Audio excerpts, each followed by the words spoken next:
Il va dire, l'Esprit du Seigneur est sur moi. Il m'a consacré. Il m'a envoyé proclamer la bonne nouvelle, libérer les captifs, guérir les malades. Il dit, libérer ceux qui ont les cœurs brisés.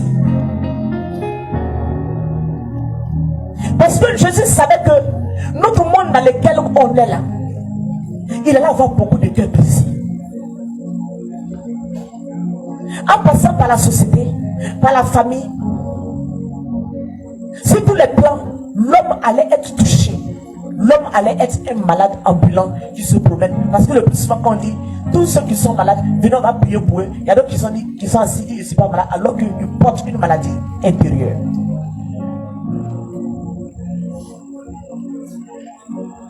Et ces personnes-là sont plus dangereuses que ceux qui sont malades physiquement. Parce qu'avant de guérir le physique, Dieu guérit d'abord l'intérieur. Avant de guérir le cœur, Dieu va chercher d'abord à guérir l'âme et l'esprit de l'homme avant de guérir le corps. Parce que l'homme est fait de 3 parties, c'est-à-dire l'âme, le corps et l'esprit. Et si tu es venu ce soir, c'est parce que Dieu veut faire un nettoyage intérieur en toi. Si vraiment tu veux te laisser toucher par le Seigneur, parce que tu peux être là et puis avoir le cœur fermé. Le père aumônier est vraiment rentré, il a vraiment bien défini dans son exhortation cette histoire des cœurs blessés. Amen. Mais blessure, déchirure, blessure, c'est là que ton cœur est brisé. Et quand je vais commencer à développer étape par étape, tu vas voir là où se trouve ton mal. Amen. Parce que si tu trouves ton mal, tu pourras le démolir, tu pourras transformer. On dit pour détruire un arbre, il faut d'abord déraciner les racines. Quand tu as touché aux racines, l'arbre lui seul là, il n'a plus de force, il va mourir. C'est pour ça que chez nous, quand on va au champ, on veut commencer à faire les buts d'igname. On brûle les arbres d'abord, n'est-ce pas? On met le feu sur l'arbre pour brûler les racines. Quand les racines sont mortes là, tu vas voir que les feuilles vont commencer à jaunir et puis l'arbre va sécher. Quand on a touché au mal qui est en toi, si le mal en toi est déraciné, je t'assure que tu seras restauré, guéri et renouvelé dans la main puissante et dans le nom puissant de Jésus-Christ de Nazareth. Ce soir, je voudrais te dire, laisse parler ton cœur captif. Ton cœur qui a été capturé par la déchirure, ton cœur qui a été capturé par la souffrance, ne retiens pas l'âme, ton cri.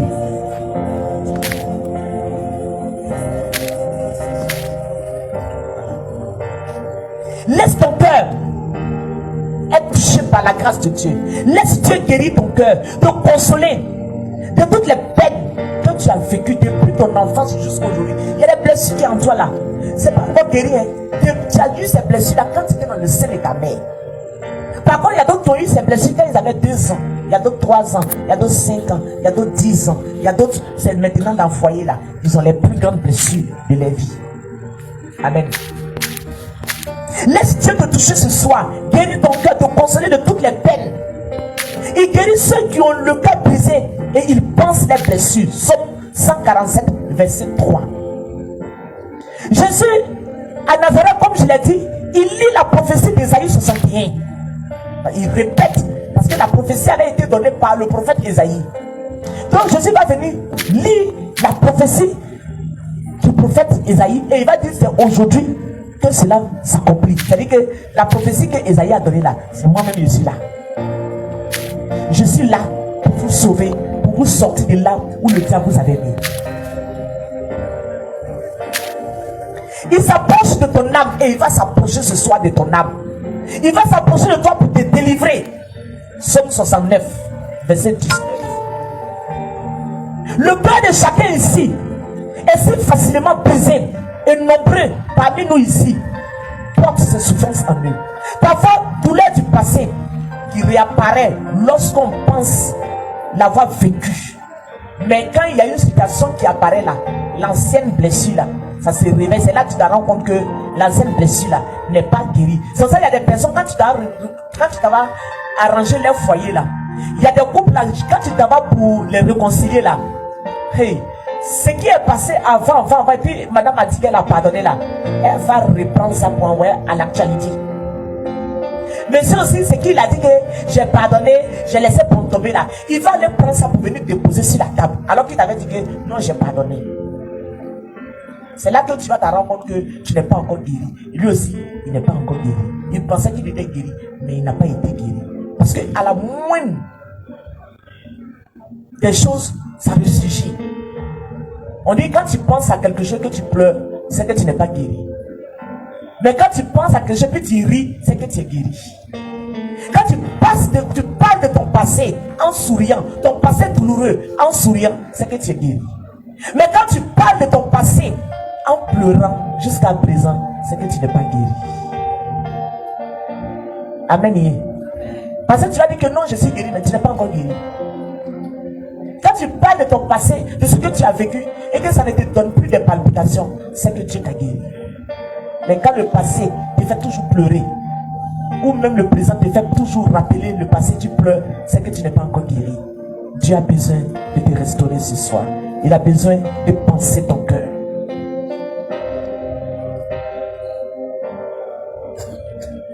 Souvent nous sommes courbés, abattus au dernier point. Tous les jours, nous marchons dans la tristesse. Il y a des gens là. C'est-à-dire que dans la semaine, ils ont un seul jour de la semaine où ils sont en joie. Après ça là, toute la semaine là, quand tu les vois là, elles sont tristes, elles sont sans vie. Ils sont tristes, ils sont sans vie. Aucune joie en eux. Et souvent, on traite ces personnes-là de méchantes, alors qu'elles ne sont pas méchantes en fait. C'est-à-dire qu'elles-mêmes, elles ne comprennent pas. Il y a des fois, elles se réveillent, elles sentent qu'elles ne sont pas dans leur peau.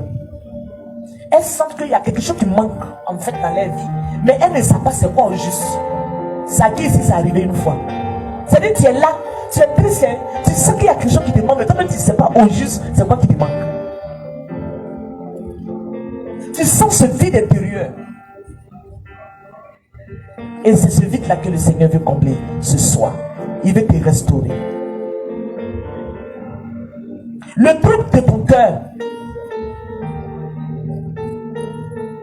te fait gémir tous les jours dans ta chambre, dans ton lit. Et Jésus, qui est le médecin de l'âme, veut te délivrer de la puissance du péché. Il veut guérir tout ce qui est en toi. Il veut enlever toutes ces blessures que tu as reçues. D'abord, quand tu étais enfant. Il y a des enfants, quand vous les voyez à la maison là, ils sont têtus, justement, ils cassent tout à la maison.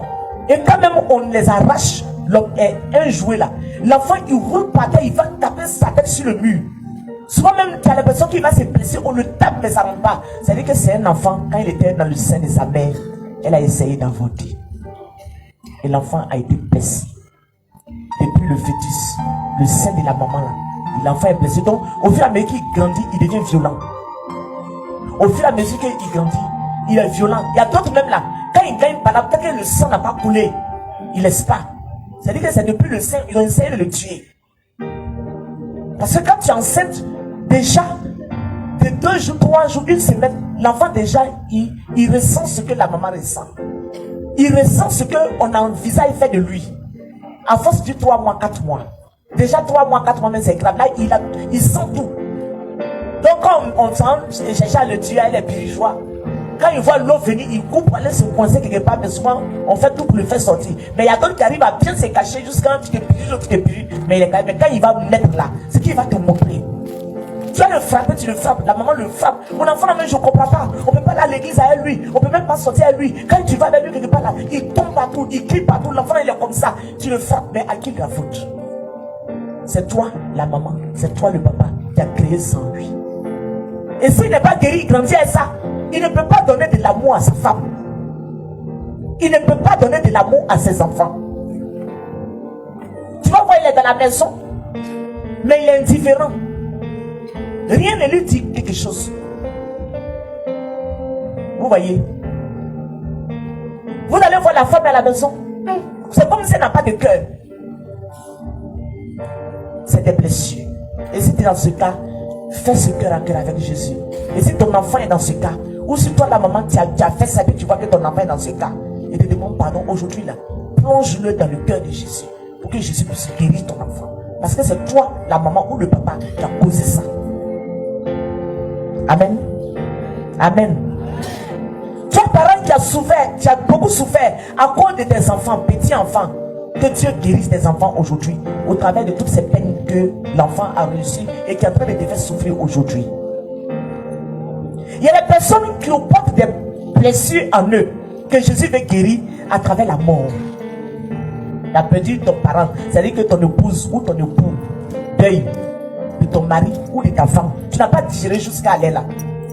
Jusqu'à présent là, tu portes cette plaie en toi. Chaque fois tu pleures. Si tu pleures tous les jours, ça veut dire que tu n'as pas encore laissé le Seigneur guérir cette blessure en toi.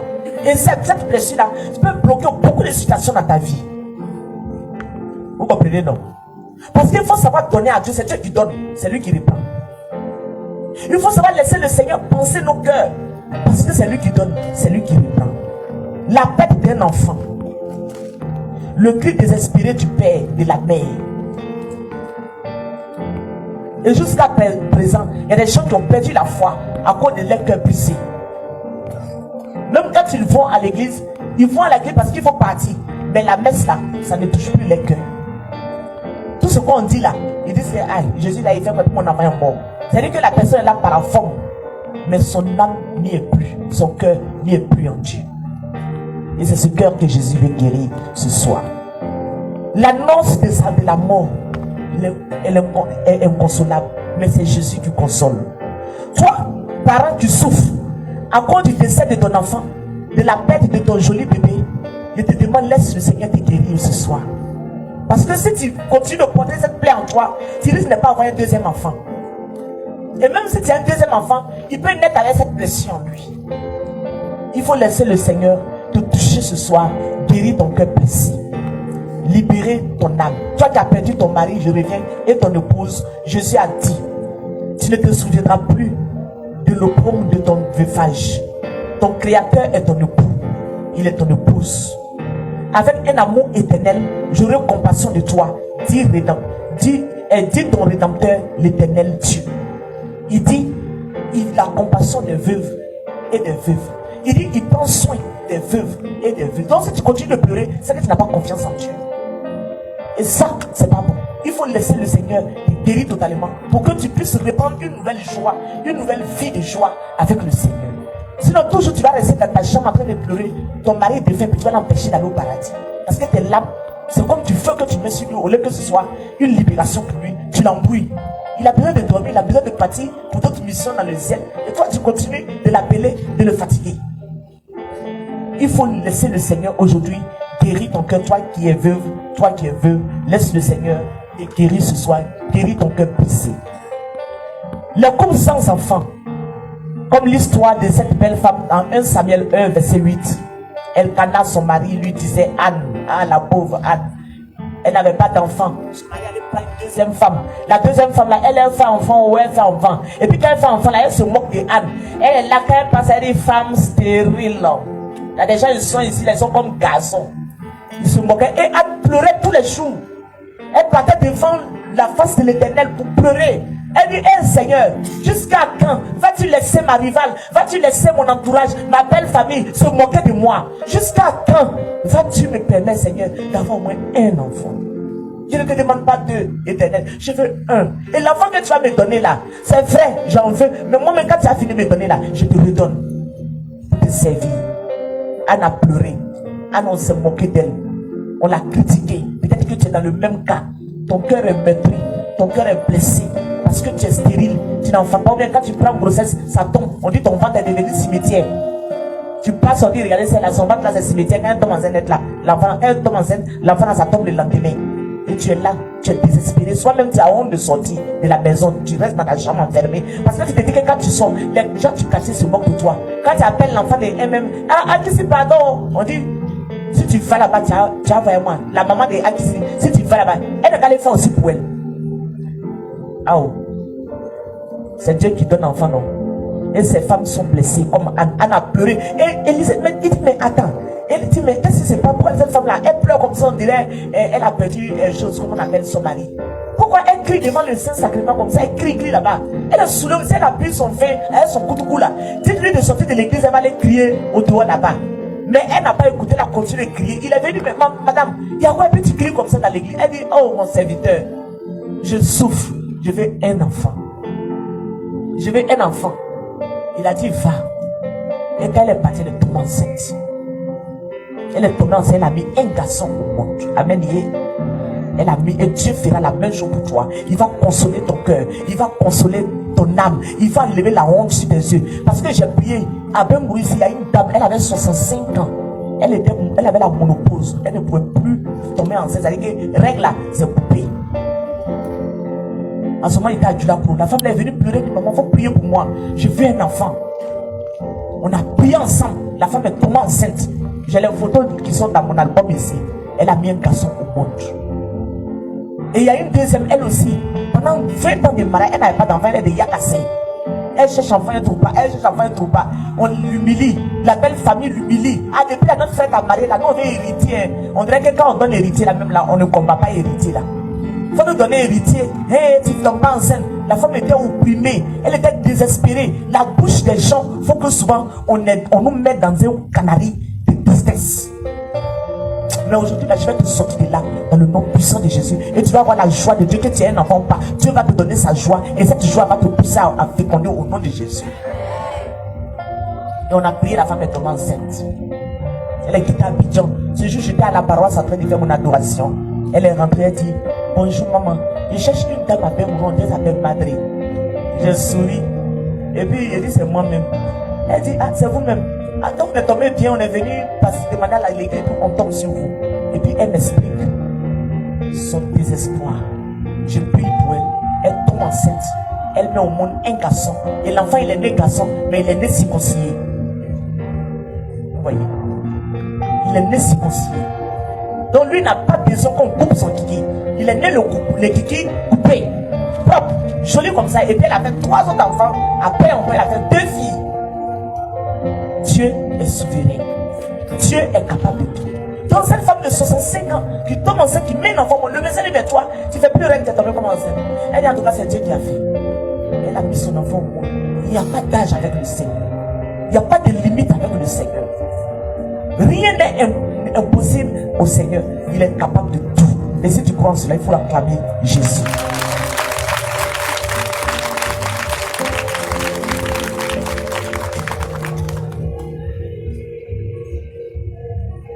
Les déchirés dans les foyers, les cœurs brisés dans les couples. Ah, il y en a. C'est verset quoi? Les paroles qu'on dit, on se dit dans le foyer, dans le mariage. Tu cherchais le mariage, tu as prié. Dieu t'a donné un morni, il t'a donné une moussolie. Mais depuis que vous êtes ensemble, c'est comme si tu étais dans l'enfer. Si tu étais resté seul, peut-être que tu allais dans le paradis. Mais présentement, c'est comme si tu étais dans l'enfer. Ton cœur est brisé, déchiré. Toi qui étais une grosse femme avant, quand tu étais au dehors, aujourd'hui, là, quand tes parents même te voient là, ils te demandent tu as quoi? Tu dis tu n'as rien. Ah, tu as quoi? Mais tu as maigri, tu dis ça va aller. Tu caches, mais au fond, tu souffres. Les gens voient le monsieur, il ne mange pas bien. Il est devenu sénégalais. Mon frère, il y a quoi? Ta femme là, elle s'est détruite bien. Il dit ça va aller. Alors que le monsieur est dans l'enfer. La femme est dans l'enfer. Chacun à sa manière souffre. Le pouce est méprisé. La femme qui aimait la joie, qui aimait sortir aujourd'hui, elle est enfermée dans la maison. Elle sait même plus ce qu'on appelle sortir pour aller manger un petit poulet braisé avec son mari.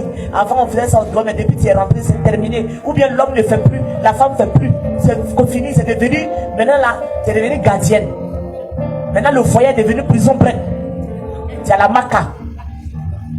Tu n'as plus de liberté.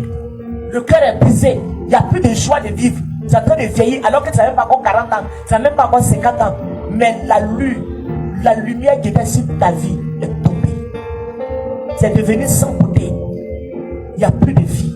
Ton âme est touchée. Et quand l'âme est touchée, ça se reflète sur le visage. La plupart des gens qui ont beaucoup de boutons sur le visage là, c'est des gens qui n'ont pas la paix dans le cœur. Une fois que tu commences à ne plus avoir la paix dans le cœur, ça se reflète sur le visage. Ça, c'est la vérité que je vous le dis. Quand tu es toujours en joie, le visage brille tous les jours. Ça se reflète au dehors. La manière dont ton âme souffre, c'est comme ça que ça sort dehors. Et aujourd'hui, Jésus veut te guérir. Il veut restaurer ta vie. Il veut guérir ton foyer. Les enfants séparés à cause du divorce des parents. papa est parti avec une autre fille, ou bien maman a quitté le foyer, elle est partie, en abandonnant les enfants. Ou bien ils ont divisé les enfants, d'autres sont là-bas, d'autres sont là. L'enfant ne supporte pas. Il ne peut pas dire aux parents, ne vous divorcez pas. Mais l'enfant, il en pleure. L'enfant souffre. Il a le cœur brisé à cause de la séparation des parents. L'enfant en souffre intérieurement. Les blessures le brisent. Et ça pousse certains enfants à rentrer dans la drogue. Ça pousse certains enfants à devenir des PD. Ça pousse des enfants. On est là, on applique les PD là. C'est pas là où faut. Souvent, c'est des blessures intérieures. C'est des blessures intérieures. C'est pas de leur faute. Ils manifestent quelque chose. Ils ont besoin. C'est pour ça que le pape nous demande de prier pour eux, parce qu'ils ont besoin de guérison intérieure. L'enfant est là, il vole. En fait, il attire l'attention des parents. Il veut qu'on le regarde. Il veut que les parents aient un regard sur lui. Et les enfants, ils ne volent pas parce qu'ils sont des voleurs. Mais en fait, ils le font parce qu'ils sont blessés. Ils veulent attirer. Ou bien des enfants qui braquent, des enfants qui attaquent. Parce que les parents ne les regardent pas. J'ai rencontré un enfant à la prison. Il a braqué. Il dit, maman, j'ai volé 12 millions, des millions. Je braque. J'ai dit, mais pourquoi tu fais ça? On te sort, tu rentres. Il dit, maman, j'ai fait ça à cause de mon papa. Mon papa fait rien pour nous à la maison. Il ne s'occupe pas de nous. Il maltraite ma maman. Il maltraite tout le monde à la maison. Donc je lui dis que je vais faire ça pour me venger de mon papa. Je vais chercher l'argent pour me venger de mon papa. Il dit, mais est-ce que c'est la bonne manière que tu as choisie? Ce n'est pas la bonne manière que tu as choisie. Tu n'as pas choisi le bon chemin. Malheureusement, tu es en train de te détruire. En voulant te venger, tu te détruis. Tu veux te venger de ton père, mais tu deviens la rusée de ta famille. Ta maman même que tu es en train de venger a honte de toi aujourd'hui. Parce que tu pensais faire ça pour sauver ta maman, tu es en train de te tuer. Il y a des enfants qui sont dans certaines choses à cause de ce qui se passe à la maison. Ils rentrent dans certains groupes à cause de ce qui se passe à la maison. Si l'enfant n'est pas assisté par la famille, par les parents, l'enfant a le cœur brisé. Parce que l'enfant va quitter à l'école. Il arrive, le papa lui a donné peut-être 5 000 francs. Il faut partir à l'école. Il arrive avec 5 000 francs. Il va payer cahier, il va payer bic. Chaque jour, on va photocopier documents à l'école. L'enfant appelle. Le papa ne répond pas. Maman, même là, c'est difficile. Elle ne sait même pas comment elle a fait. Elle tourne, elle ne dort pas. Si elle ne travaille pas, même c'est grave. Elle va rouler. On fait tous les portables. L'enfant est là, il tourne. Je vais faire comment demain pour aller à l'école? Je vais payer mes documents comment? Mes fascicules, je fais comment? L'enfant est désorienté. Il est troublé. Il est là, il trouve. Et puis il y a un ami qui lui dit, yo, toi tu connais quoi si parents? Faut me suivre. On va le faire le zamou. On va le faire le boutage là. Tu vas avoir l'argent. Il va pas partir. Mais qui aura causé? Qui aura détruit l'enfant? C'est le parent. Il sera la cause de la déchirure de son enfant. Il va détruire son propre enfant. Et je vous dis qu'au paradis, ça va chauffer. Parce qu'on sera surpris que quand on sera devant le paradis, Dieu va nous faire retourner au purgatoire et à l'enfer à cause de nos comportements. Parce qu'à cause de nos comportements, on a poussé nos enfants, on a poussé nos femmes, on a poussé nos maris à faire des choses qu'ils ne devaient pas faire. Ouvrons notre cœur cette nuit au Seigneur pour qu'il nous aide à sortir de là. Des enfants qui font certaines choses parce qu'ils sont blessés. Confie ton enfant au Seigneur, demande au Seigneur de guérir ton enfant. Parce qu'il a besoin d'une guérison. Ce n'est pas tes bavardages à la maison qui va le changer. Au contraire, tu empires la situation.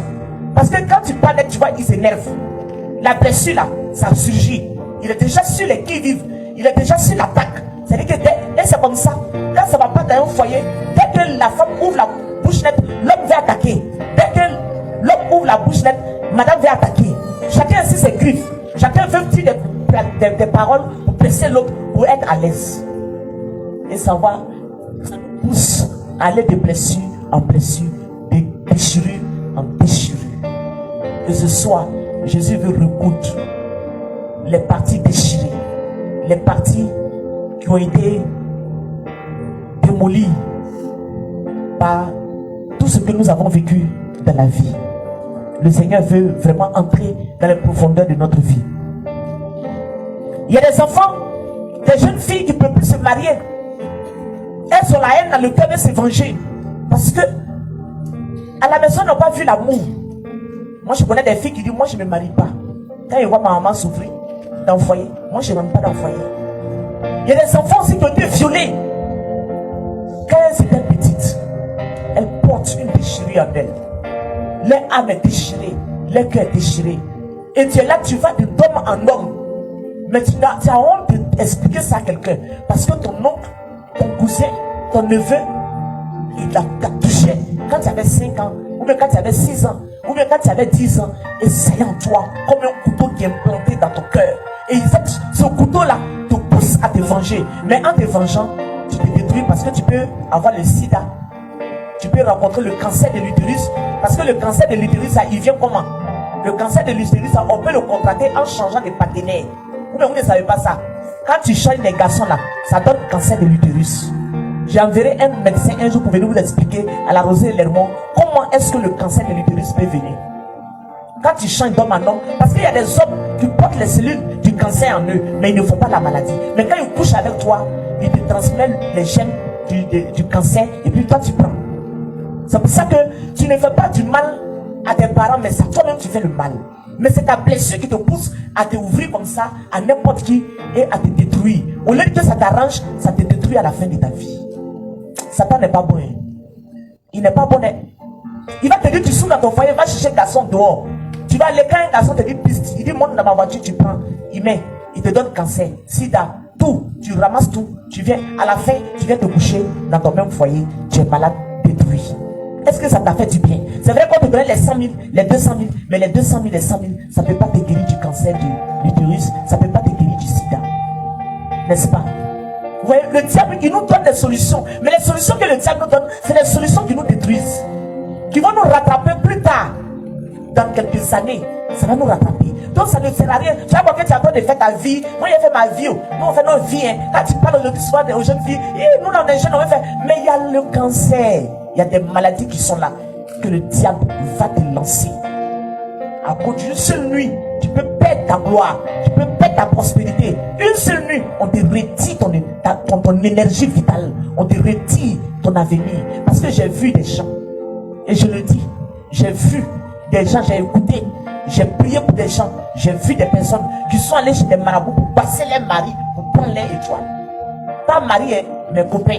Parce que la dame, quand elle a fait là, elle sortait avec le mari de quelqu'un. Et quand elle va faire son commerce là, son commerce ne marche pas. Tout ce qu'elle touche là, ça s'égale. Et son ami lui a dit, allons chez Marabout. Ils sont partis chez Marabout. Le Marabout dit, ah, en tout cas, quand je regarde dans mon miroir là, ma soeur, Sarah Tila, tu n'as pas une bonne étoile. Les musulmans appellent ça Sarah. Sarah Tila, tu n'as pas une bonne étoile. Mais le monsieur avec lequel tu couches là, le mari des gens avec lequel tu couches là, le monsieur là, Sarah là, il a une bonne étoile, il a une bonne énergie. Lui, il est bon. Si tu veux, comme c'est pas ton mari, c'est ton gars, si tu veux, je fais transfert. Transfert de puissance, transfert de gloire. Je vous parle, écoutez, hein. Souvent aujourd'hui, on a l'impression que le sexe là, c'est devenu de l'amusement. Alors que c'est quelque chose qui va nous détruire complètement. C'est quelque chose qui va nous démolir complètement. Et la vie a cédé. Le marabout dit, il faut raser poil d'en bas là. Poil d'ici là. Tu as coupé ongle là. Tu as brûlé que tu m'envoies. Quand elle a fait ça, il a envoyé là. Il a changé sa poudre. Il a dit à la femme là, prends drap blanc. Tu viens avec, il faut te déshabiller, te laver. Tu attaches blanc là. Drap blanc là, quand tu vas arriver à ça là, tu mets ça sur le lit avant de mettre un autre drap. Et puis le savon là, tu te laves. Si le jour tu sais qu'il va venir chez toi là, il faut te laver un savon là. Si tu as fini de te laver un savon là, maintenant poudre blanc là, qu'il t'a donné la pointe qu'il a brûlé là, c'était noir. Hein. Il a fait un médicament, c'est devenu blanc. Il dit ça là, à Douakono, mets le gars là-bas. Si tu as mis dedans là, quand il va monter sur toi là, au moins lui il est là, il a quand de crier, transfert. Ah oui, transfert. Transfert de ta gloire, de sa gloire, ça vient chez toi. Donc ça sera tellement tout dans sa bouche qu'au moins après elle fait ça là. Voilà ce que tu vas réciter dans ta bouche et puis ça fait le transfert. Elle a dit au marabout, il a compris. Elle a pris les parties, elle a préparé escargot avec crabe dedans. Bonne sauce comme ça. Et puis elle dit, alors bébé, faut venir, on va manger. Il est préparé pour toi. Ce que ta femme même ne peut pas préparer là. J'ai fait pour toi, tu as bien mangé. Lui aussi. La paix sa femme. Alors chérie, je m'avais en mission avec un gros héritier et elle est demain matin. Il a pris sa voiture. Je ne vous dis pas. Mais c'est avec moi. Il a pris sa voiture. Au moins il est sorti de la ville, de l'autre ville là, où il venait avec un gros là. Arrivé au milieu, sa voiture a fait quoi? Voiture est gâtée. Moteur est touché, voiture bloquée. Le monsieur, il a fait jusqu'à sa voiture, là, ça ne veut pas brûler. Alors, la fille, elle a préparé, elle a mis bras là, elle a mis médicaments là, dedans là-bas, elle a fait tout. Elle attendait le morning pour faire le transfert. Ah, elle attendait pour faire le transfert. Et puis, le monsieur là, il a appelé les mécaniciens, ils vont pas venir voir. Parce qu'il doit venir après Gourou, rapidement pour venir voir la fitini, la go, ses paillards en fouté, autour des reins. Vos paillards en fouté, vous portez là. Moi, j'ai délivré une femme, son paillard, c'était un python. Son paillard là, c'était un serpent, ça suçait son sang. Portez seulement. Satan là, lui, il a un esprit, il cherche un point où il va loger. Quand tu dois prendre un paillard en fouté, il dit, oh, j'ai une maison. Il rentre dedans. C'est là ça que tu vas changer de vie, tu vas changer de garçon en garçon. Quand tu as des trucs, au moins tu vas vouloir te marier là, tu es vieille. Il n'y a pas quelqu'un qui a te fait pisse. C'est la finalité qui est là. Paillard là, ça va faire pas, c'est bon. Mais arrivé un moment là, ça ne peut plus rien t'apporter. Toi même arrivé un moment là, même là, cette semaine ça va rien te dire. Et sérieusement ta vie est foutue. Satan ne promet jamais quelque chose de bon. Jamais. Il faut ce qu'il est en train de te dire ce soir là. Il faut bien écouter. Et c'est là la fille, il a fait jusqu'à ils n'ont pas pu arranger sa voiture.